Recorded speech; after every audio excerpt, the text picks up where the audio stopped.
As the Bay Area approaches its 5th consecutive year of drought, water conservation is something residents of Cupertino are becoming very familiar with. On the next edition of Take 53, we'll find out how serious the drought really is and what we can do about it, as we join Santa Clara County Water District's Public Information Representative, Teddy Morse, next on Take 53.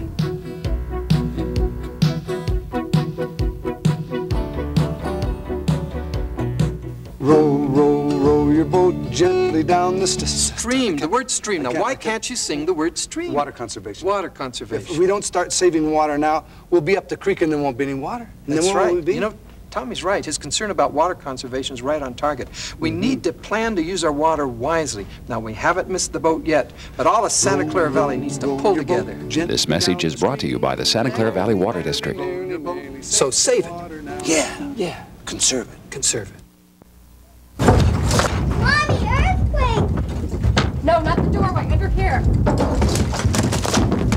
on. Mommy!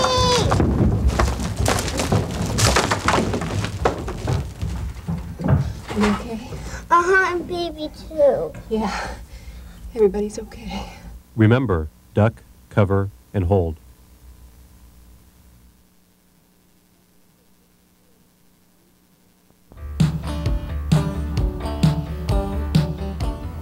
Welcome to Take 53. I'm Susan Robinson, here with Teddy Morse, the Public Information Representative for the Santa Clara Valley Water District. Teddy, welcome to Take 53. Thank you. For the sake of those who may have heard of the Santa Clara Valley Water District, but don't know exactly what you do, can you give us a brief description of what your agency does? Sure. The Water District is a county-wide agency, and we have two responsibilities. One is flood control, which we have a county-wide responsibility for that to try to prevent flooding from occurring. And the other is wholesale water supply. And again, we look at ourselves as a county-wide agency on that, although there are 3 or 4 cities in the county that do get their water from Hetch Hetchy instead of from us.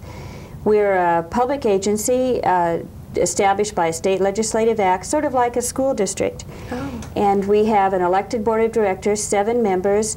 5 are elected from each of the 5 supervisory districts, and if your people are voting, why they voted for 2 of our directors at the election yesterday. And then we have 2 that are appointed by the County Board of Supervisors, 1 to represent the north part of the county and 1 to represent the south. So this makes 7 directors all together. That's how the public can get an input into what happens in water management in this county, is by paying attention to who they're voting for and come to board meetings and just see what's happening, just like you do with your city councils and so on. I see that's really appropriate with the elections that we just participated in last night. So I don't think most of us were aware that we have a say in who goes into the Santa Clara really do, Valley. and the board usually meets every Tuesday morning at 9 o'clock, and those are public meetings. It's posted in the newspapers, the time and date. Agendas are sent out to cities, newspapers, and others so that they know what's happening. The agendas are also posted outside the building, so you can check on issues to find out what issues of your interest. The meeting, at the beginning of every meeting, there's a time open for public comment on any issue not on the agenda. So the public really has a chance to get input. Also writing there, you can write your board member and let them know your feelings on water issues. That's great. So the public really has an input on what happens to the water in the county. They really do, and I think that the drought especially has made the district so much more visible the last few years, and the public is learning that the responsibility of these directors and how crucial their responsibility is, and how important it is that the public keep track of what's happening and get their input in and how they feel. I see. So your agency basically supplies the water to those who supply it to the cities. That's correct. Our customers are the water companies. Now in Santa Clara County there are 9 cities that have their own municipal company, and then there are 3 private water companies. And these are the agencies that we actually deal with when on the water supply end rather than the actual user. Mm-hmm. I see. So in particular for our city, for Cupertino, where do we receive our water? It comes from you, and then we receive it through your actual city water department. I see. And then the sources vary. In the case of getting water from us, we have several different sources. We have the State Water Project, we have the Central Valley Project, which is a federal project, and also groundwater, and that water is replenished mainly by our local reservoirs. There's 10 reservoirs in the county where we capture rainwater and recharge it artificially into the groundwater basin. And this is done through the creeks in the county, through artificial recharge ponds. We have 18 facilities at this time and more that we're planning to construct in the future. That's why in a locally dry year, when the reservoirs are empty, our groundwater basin is in a critical state, because that's normally where we get water to recharge the groundwater basin. We do have the capability of using some of the imported water for that too. And then these sources vary too, because the imported water can either be used to recharge the groundwater basin and then it's pumped out by your water company later, or it can be sent to one of our 3 water treatment plants, treated, and then sold to the water company as treated water ready to drink. And the city of Cupertino has that option of either pumping water from the ground or buying it treated ready to drink. I see. You mentioned recharging the groundwater a few times. Now, what is that exactly? What that means is there are in some of the creeks in the county and in these man-made percolation ponds are constructed in areas where there's hundreds of feet of a natural rock gravel layer. So when you put water in, run water from the reservoirs through these creeks or put it in these ponds, it slowly sinks into the groundwater basin. And then that recharges what we call the underground aquifer, and that's where water is pumped from the ground and used by the water companies delivered to homes. We don't pump the water into the ground, it just sinks naturally into the groundwater basin. I see, and it's important to keep that level up. It is, and a majority of the north part of the county, your North San Jose, your Milpitas, Mountain View, Alviso areas, they have a phenomenon called land surface subsidence, and this can occur if more water is taken from the basin than is put back in. The clay layers in the ground compact, and the ground actually sinks. There are places of downtown San Jose that are 13 feet lower today than they were in the 1920s, and that's because of this phenomenon. Up until 1965, we didn't import water. We just used the water that was locally available. And that's why we saw this subsidence occurring. And this is something you heard a lot about in 1989. We were concerned about the groundwater basin because we felt that there was a possibility of that subsidence starting again. This year the situation is a little bit different because imported water was plentiful for us last year, even though the reservoirs were empty. We were able to use the imported water to recharge the groundwater basin and bring it up. So in most of the county, your water levels are in a lot better shape this year. The exception to that would be in the south part of our county, the Morgan Hill, San Martin, Gilroy area, because they do depend mostly on local rainfall to recharge their groundwater basin. They don't have treatment plants so that we can treat imported water and deliver it to them. So they're in a more critical situation. But for Cupertino and most of this area, groundwater levels are up, and that's encouraging. Right. So also to preserve that, I know that that water conservation is always very important. And how involved is the Santa Clara Valley Water District in water conservation efforts? We're real involved, and we're going to be getting even more involved. There are agencies across the state, districts like ours, that have water conservation departments. They have full staffs that's their only job, and budgets, fairly large budgets devoted to that. We've been a little behind on that because our county really hasn't seen a problem as severe as this before. Even though we've always promoted water conservation, we always have continuous school programs on water conservation, distribute water conservation literature and so on. We haven't been real proactive except on that end of it. But in this new budget year coming up, the board has approved some money to take a proactive stand, to get a staff person that water conservation will be one of their responsibilities, to look at maybe different programs, possibly even rebate programs to people who make changes in their home that make a difference in how much water they use. So I think you'll see the district taking even more of a proactive role in the future in water conservation.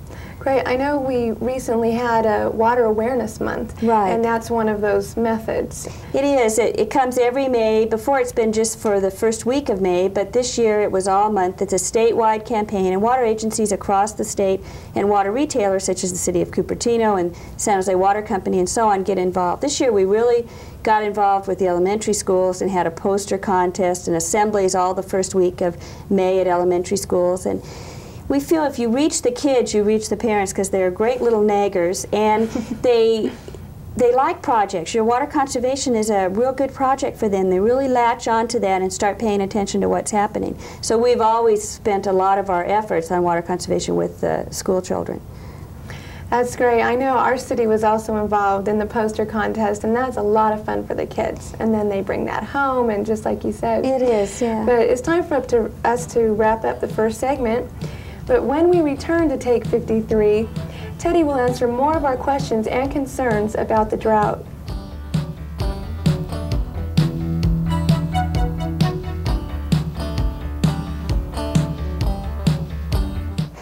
Look out there, Kimberly. Tell me what you see. Well, Miss Smith, I see rocks and dirt. It looks like a desert.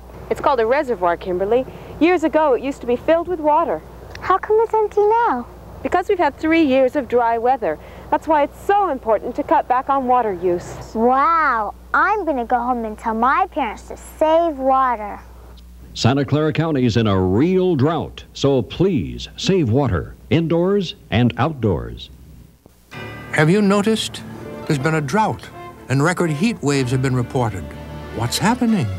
Scientists call it the greenhouse effect, the gradual warming of the Earth caused in part by increased carbon dioxide in the atmosphere, CO2 that lets the sun's rays in, but traps the heat rising from the Earth.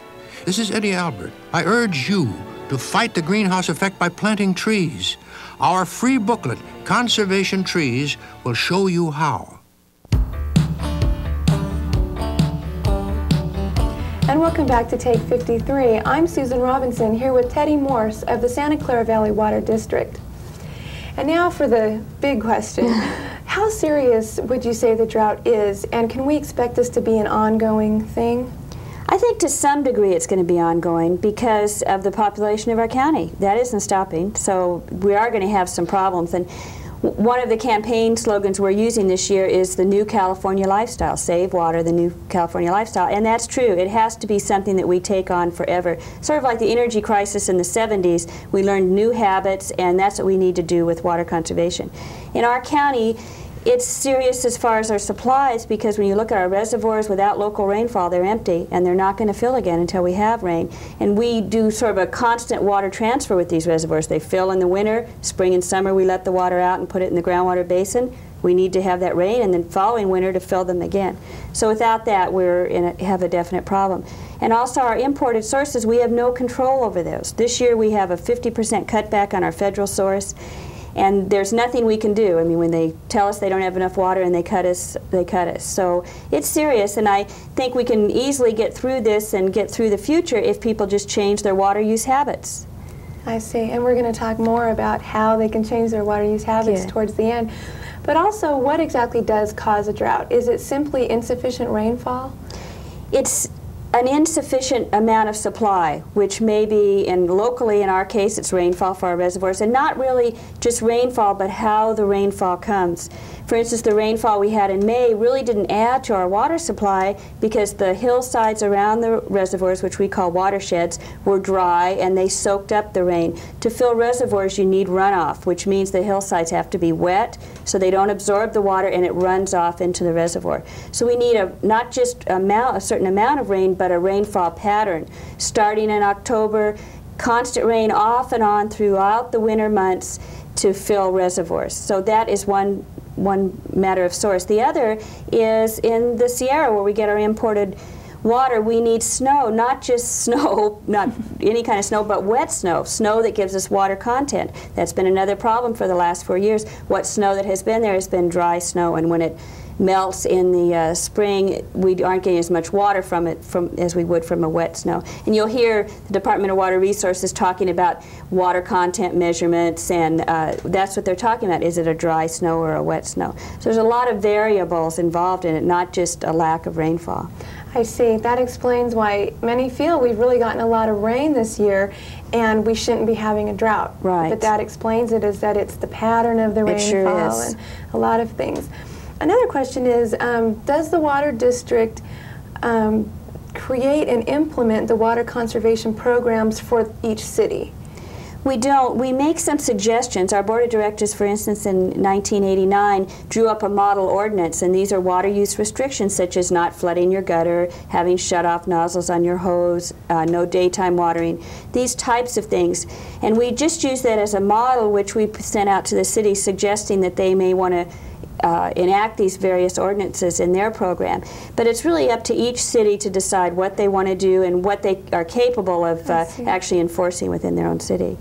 So what would you say are the major programs and ordinances that the cities are enacting, and do some cities have stricter ones than others? From what we've been able to gather, most of the cities are sticking to just the basic ones that we put up in our ordinance. The ones such as not daytime watering. One city may vary the hours from the other, but your peak hot times of the day, you know, from 10 or to 2, all cities have those as non-watering hours. Right. And not letting water run down the gutters and having the shut-off nozzle. Most of these have been already enacted by the cities, and most of the cities are looking at these as permanent ordinances, not just during the drought, because we're trying to change that lifestyle, making saving water a constant project from now on. And those are flagrant wastes of water that we really don't need to be doing anyway. I see.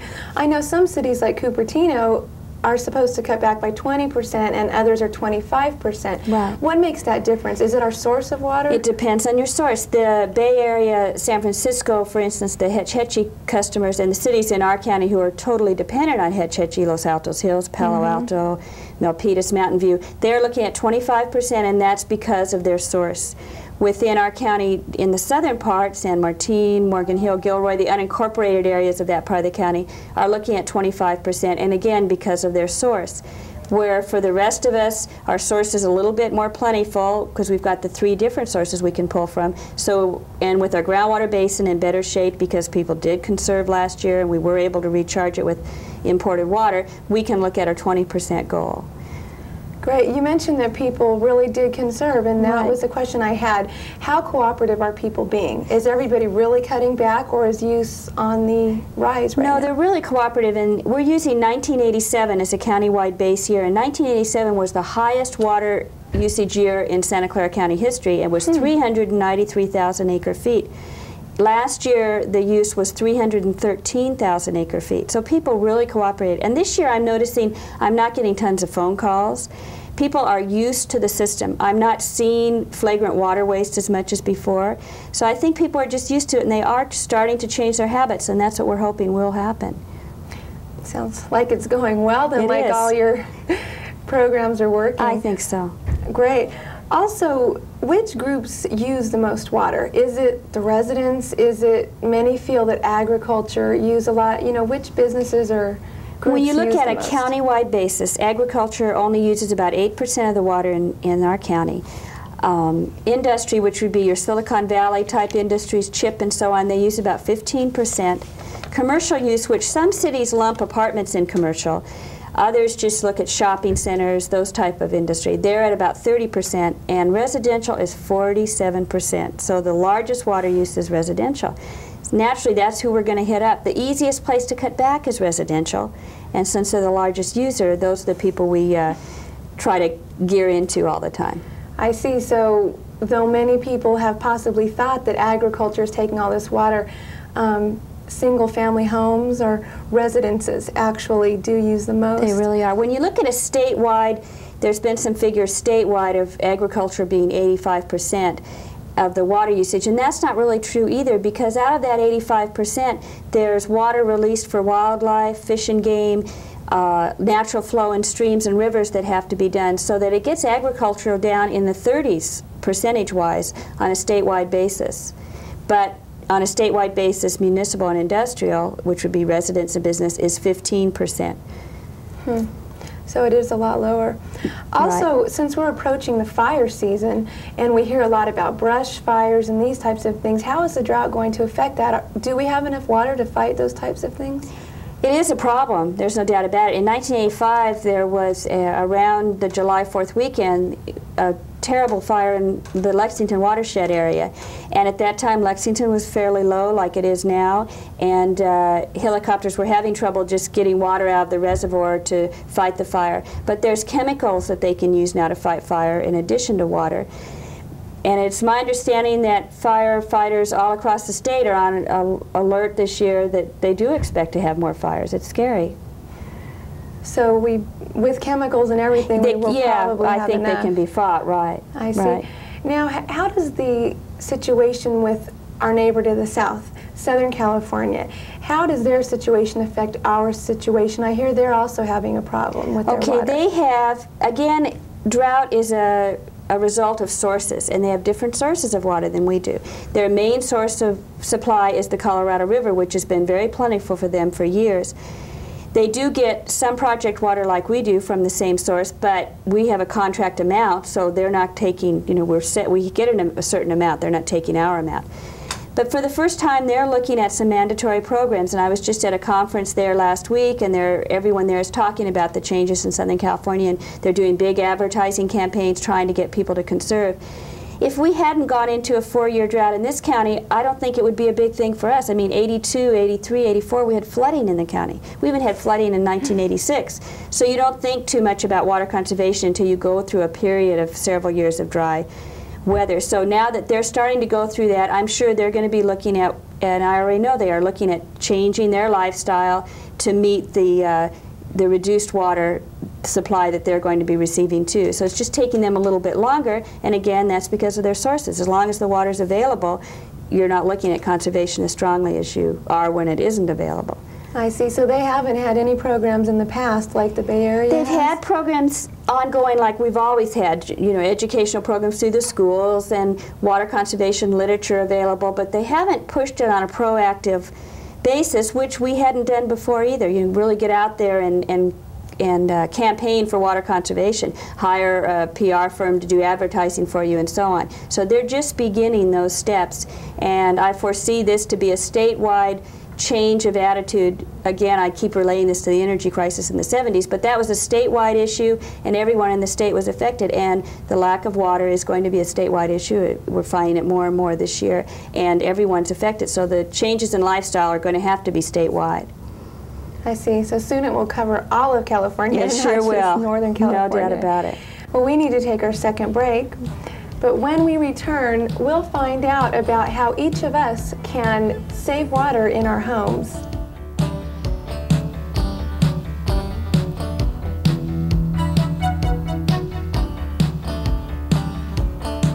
Hey, it's the Yo-Yo Man. You know, even the Yo-Yo Man knows the value of conservation. He knows that water is a precious resource, especially here in Santa Clara Valley.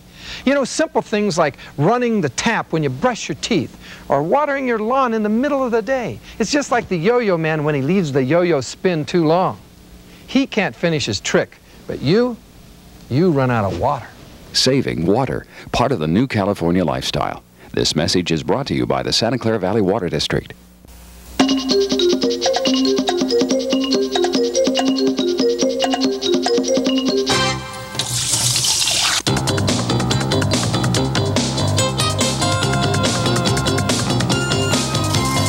Water is our most precious resource. Use it wisely. A public service message from the American Water Works Association, where safe drinking water is our business.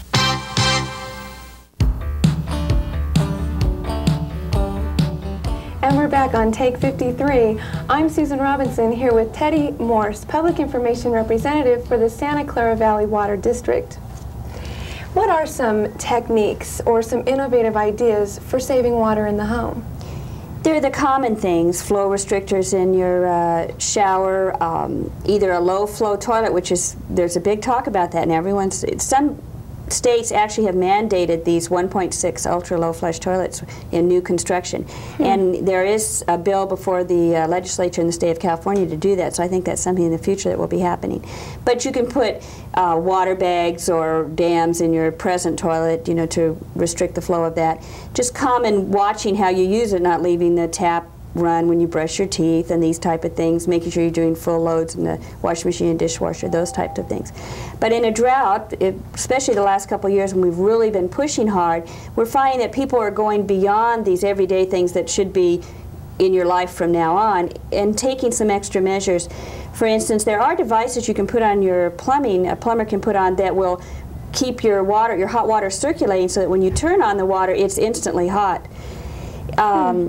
But what people are doing to not go to that expense is capturing that cold water in their shower in a bucket and using it somewhere else in the house, either to water your plants outside, or if you're on groundwater and have a water softener at home, you can use it in your washing machine to start your laundry. Some people are hooking their washing machine up the hose so that when it drains out into the yard. This is called gray water. And the County Public Health Department will allow the use of gray water when you're in a drought situation, so they're using that to water their plants. We get calls all the time from people who think they've invented devices. They're the only one who knows of this device, and they always feel, I feel real bad when I have to say, well, gee, someone else did mention to me that they're trying that. But people are getting real inventive, and they're taking pride in it. It really means something to them that they're making a difference in their water usage. That's great. You did mention one thing that residents can get, and that's a low-flow toilet. By chance, I saw an article in the paper that mentioned that the Santa Clara Valley Water District was offering rebates. And what is that program? Okay, one of our directors wants us to take a more proactive role, which is one reason in our budget's decision just recently, the board allocated some money for a proactive program and a staff person to take that on as part of their job.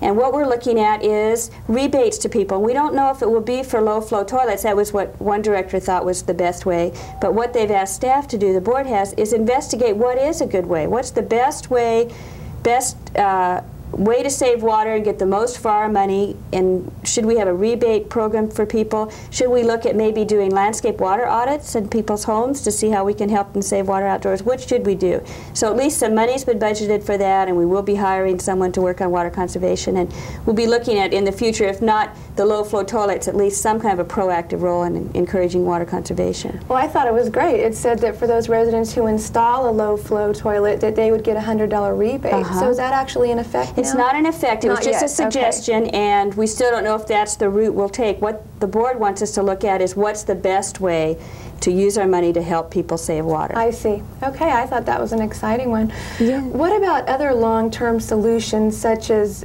xeriscaping? I've heard about that one. Xeriscaping is planting drought-tolerant plants instead of large turf areas. And it looks at the use of your yard. For instance, say your front yard, do you really need turf out front, which would be your grass area, for a play yard, or can you just have that in the back, or out front can you do just a small area, just enough for playing and the rest in drought-tolerant plants? There's also a lot of experiments that have been done in low water use grasses, so even though you have turf, is it a low water use turf? Besides just the residential usage, though, what the Water District is doing is working with the planning departments across the county, the different city planning departments. We've formed a landscape advisory committee. Now, this is a committee made up of city planners, parks people, school districts, private landscapers, and they're meeting regularly and making suggestions to our board of directors as to how we can save water outdoors and still have beautiful greenery, because we need that just for our environment. One of the suggestions they've come up with, and our board just sent a letter to the various planning commissions, and that is to look at what kind of outdoor landscaping you're requiring for industrial parks. Do they need large hillsides out in front of their buildings that are grass? It's a real waste of water, and it usually the water runs off the hillsides into the gutter and so on. Can they have drought-tolerant landscaping instead? Also, another solution I've heard of is the use of reclaimed water to water the existing landscapes. I know many cities are using it. Right. The board is, our board is really in favor of that, and is working with the cities to try to get that used even more. Presently, the plumbing isn't real available as far as from the reclamation, the sewage treatment plants. There isn't plumbing going out across the county so the water can be easily used. Mainly, it's trucked. Water trucks pick up the water and deliver it, for instance, for dust control for construction. We use it for our landscaping, but we have to truck it in. It's very expensive. In the future, we'd like to see the actual plumbing set up. One thing that we're going to be doing in the very near future is getting real involved in the Gilroy Reclamation Facility, and this facility is presently closed, was operated by the city of Gilroy. Our board has asked us to look into the possibility of reopening that plant. Probably the Water District would operate it. We have to wrap up, but I did want to mention that at the City of Cupertino, we have water conservation kits. If anyone did not receive one in the mail, they can pick them up at the City Hall lobby at the front desk. And do you have a number where people can call if they have any questions about their water or the drought? They can call the Public Information Office at the Santa Clara Valley Water District, and it's 265-2600. Okay, thank you so much for joining me on Take 53. We have to go. And thank you for joining us on Take 53.